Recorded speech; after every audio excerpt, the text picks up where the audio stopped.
Bismillahirrahmanirrahim. Assalamualaikum.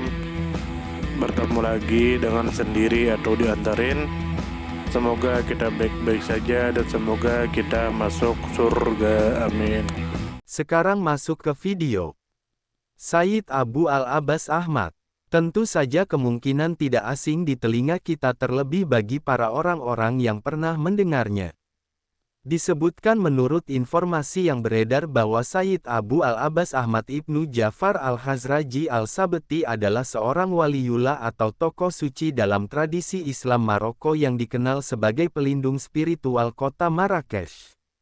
Ia merupakan salah satu dari 7 orang suci Marrakesh yang sangat dihormati dalam sejarah spiritual dan budaya kota tersebut. Sebuah festival keagamaan tahunan didirikan untuk menghormatinya, yang kemudian menjadi tradisi populer di Marrakesh. Kemudian menurut informasi yang beredar bahwa tokoh utama dalam narasi ini adalah Sayyid Abu Al-Abbas Ahmad Ibnu Ja'far Al-Khazraji Al-Sabti, yang juga dikenal sebagai Sayyid Bel Abbas. Ia adalah seorang sufi dan wali besar dari Maroko, yang lahir di kota Sabta dan menjadi salah satu tokoh penting dalam kehidupan spiritual masyarakat Marrakesh.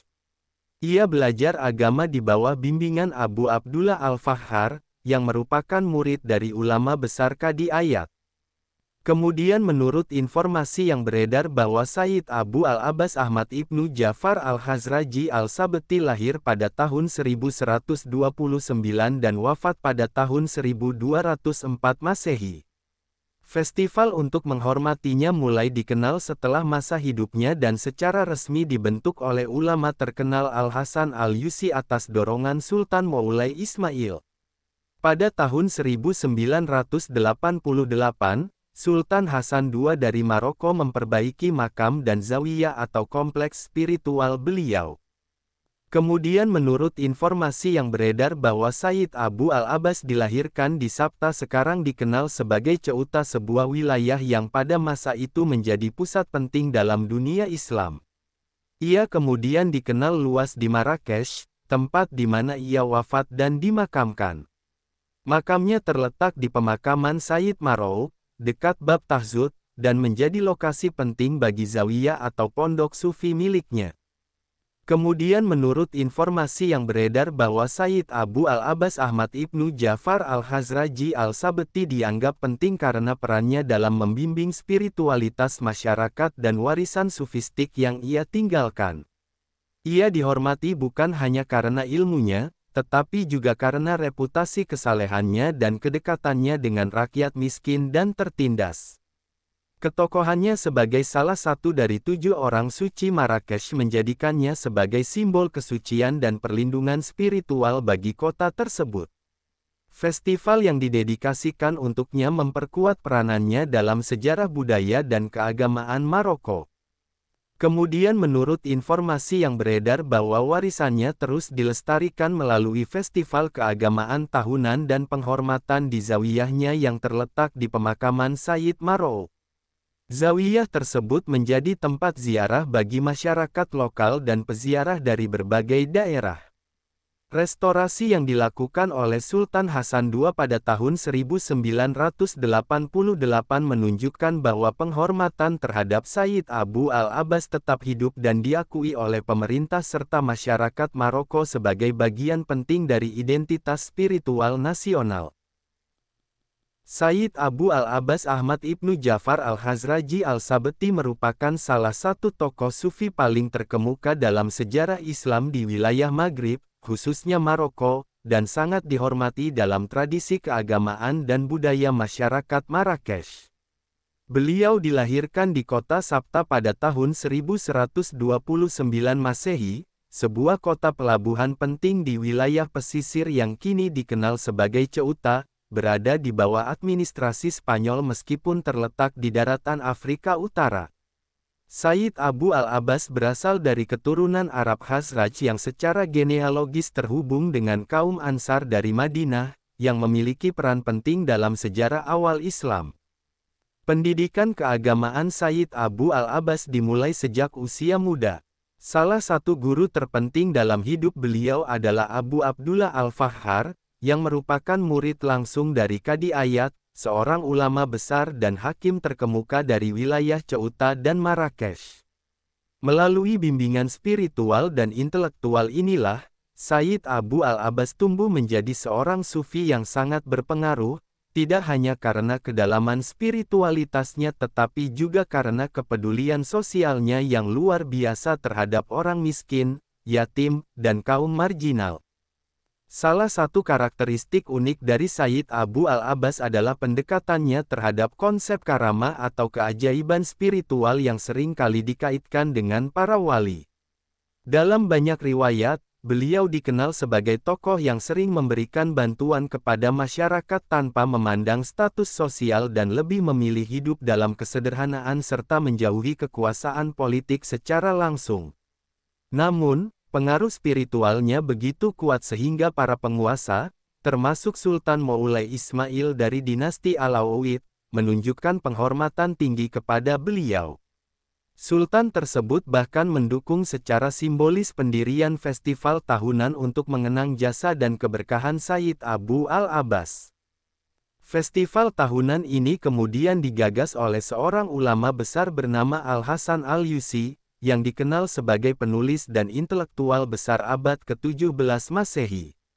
Festival ini menjadi bagian integral dari budaya religius Marrakesh, yang disebut sebagai ziarat Sab'a Rijal atau ziarah ke makam 7 wali. Dalam praktiknya, peziarah akan mengunjungi makam ke-7 wali besar Marrakesh, termasuk Sayyid Abu al-Abbas, sebagai bentuk penghormatan dan upaya mendekatkan diri kepada Allah melalui keberkahan para wali tersebut. Sayyid Abu al-Abbas wafat pada tahun 1204 Masehi dan dimakamkan di pemakaman Sayyid Marouk yang terletak di dekat Bab Tahzud, sebuah pintu gerbang tua di bagian utara kota tua Marrakesh. Makam beliau telah menjadi tempat suci zawiyah yang ramai dikunjungi oleh para peziarah dan pencari berkah tabaruk dari berbagai penjuru Maroko bahkan dari luar negeri. Pada tahun 1988, Raja Hasan II dari Maroko memerintahkan pemugaran dan renovasi terhadap zawiyah ini sebagai bentuk penghormatan dan pelestarian terhadap warisan sufi dan sejarah Islam Maroko. Dalam konteks tasawuf, Sayyid Abu al-Abbas dianggap sebagai simbol utama dalam penyebaran nilai-nilai kasih sayang, keadilan sosial, dan pemurnian jiwa. Banyak tarekat sufi di wilayah Maghrib menganggap beliau sebagai figur inspiratif yang membentuk nilai-nilai moral dan spiritual komunitas Islam lokal. Tradisi spiritual yang diwariskan beliau juga memengaruhi perkembangan praktik-praktik keagamaan lokal yang bercorak sinkretik namun tetap berpijak pada prinsip-prinsip ajaran Islam klasik. Dari sudut pandang antropologi dan studi budaya, keberadaan Sayyid Abu al-Abbas sebagai salah satu dari 7 orang suci Marrakesh memperlihatkan bagaimana figur suci dalam Islam tidak hanya berfungsi sebagai simbol religius tetapi juga sebagai poros kebudayaan yang menyatukan identitas kolektif masyarakat. Tradisi ziarah, pembangunan zawiyah, penyelenggaraan maulid dan festival keagamaan menjadi mekanisme sosial yang mempererat komunitas sekaligus menjaga kesinambungan nilai-nilai tradisional Islam Maroko. Secara politis, pengakuan terhadap tokoh-tokoh wali seperti Sayyid Abu al-Abbas juga menjadi salah satu strategi dinasti-dinasti Islam di Maroko untuk memperoleh legitimasi spiritual di mata rakyat. Dinasti Alauid yang berkuasa sejak abad ke-17 sangat cermat memelihara hubungan simbolik dengan para wali sebagai bentuk rekonsiliasi antara kekuasaan duniawi dan otoritas spiritual. Hingga saat ini, Zawiyah Sayyid Abu al-Abbas tetap menjadi pusat spiritual, tempat pengajaran agama, majelis zikir, dan kegiatan sosial keagamaan lainnya. Zawiyah tersebut juga memainkan peran dalam memperkuat kohesi sosial di lingkungan Marrakesh serta menjadi bagian dari warisan budaya dunia yang memperlihatkan interaksi harmonis antara agama, sejarah, dan masyarakat lokal. Sumber referensi Google Chrome dan ChatGPT.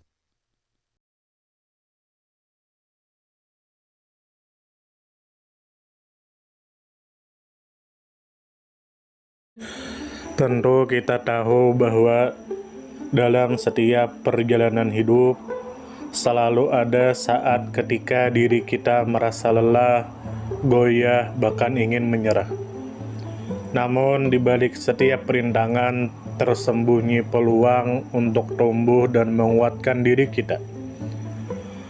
Hari ini adalah kesempatan baru, saat yang tepat untuk kembali menyusun niat, memperbaiki langkah, dan meyakini bahwa setiap tetes usaha tidak akan pernah sia-sia. Bangkit bukan karena tidak pernah jatuh, tetapi karena memilih untuk tidak tinggal dalam kejatuhan. Teruslah melangkah meski perlahan, karena selangkah lebih dekat adalah lebih baik daripada diam dalam keraguan. Ya Allah, ya Tuhan kami yang Maha Pengasih lagi Maha Penyayang, jadikanlah hidup kami ini sebagai ladang amal yang penuh berkah. Berikan kekuatan untuk terus menebar kebaikan di dunia. Anugerahkan kemudahan dalam menghadapi segala ujian, dan karuniakan akhir kehidupan yang baik. Lindungi diri kami dan keluarga dan fitnah dunia yang menipu. Jadikanlah akhirat kami sebagai tempat peristirahatan terbaik, dan masukkanlah kami ke dalam surga-Mu bersama orang-orang yang Engkau cintai, serta jauhkan kami dari siksa api neraka dan kemurkaan-Mu yang tak tertahankan. Kepada setiap orang yang pernah hadir dalam perjalanan ini, terima kasih atas waktu, kebaikan, dukungan, bahkan teguran. Maafkan atas setiap kata yang menyakiti, sikap yang mengecewakan, atau hati yang mungkin belum sepenuhnya mampu menjaga. Manusia tidak pernah sempurna, namun ketulusan untuk tetap terus belajar dan memperbaiki diri tidak akan pernah padam. Tentu kita tahu bahwa kebaikan tidak selalu datang dalam bentuk besar. Terkadang senyum kecil yang tulus, tangan yang ringan membantu, atau telinga yang mau mendengarkan sudah cukup untuk mengubah hari seseorang menjadi lebih bermakna. Jangan pernah kita menyepelekan kebaikan sekecil apapun, karena bisa jadi satu perbuatan kecil bisa menjadi rahmat Allah turun. Tentu kita tahu menjadi pribadi yang baik bukan berarti tanpa celah, namun menjadi pribadi yang senantiasa sadar dan ingin terus memperbaiki diri. Kebaikan itu menular, dan siapapun yang menanamkan kebaikan akan menuai kebahagiaan meski tak selalu terlihat oleh mata. Dunia membutuhkan lebih banyak hati yang lembut, tangan yang menguatkan, dan jiwa yang peduli. Semoga usaha yang dilakukan bernilai ibadah.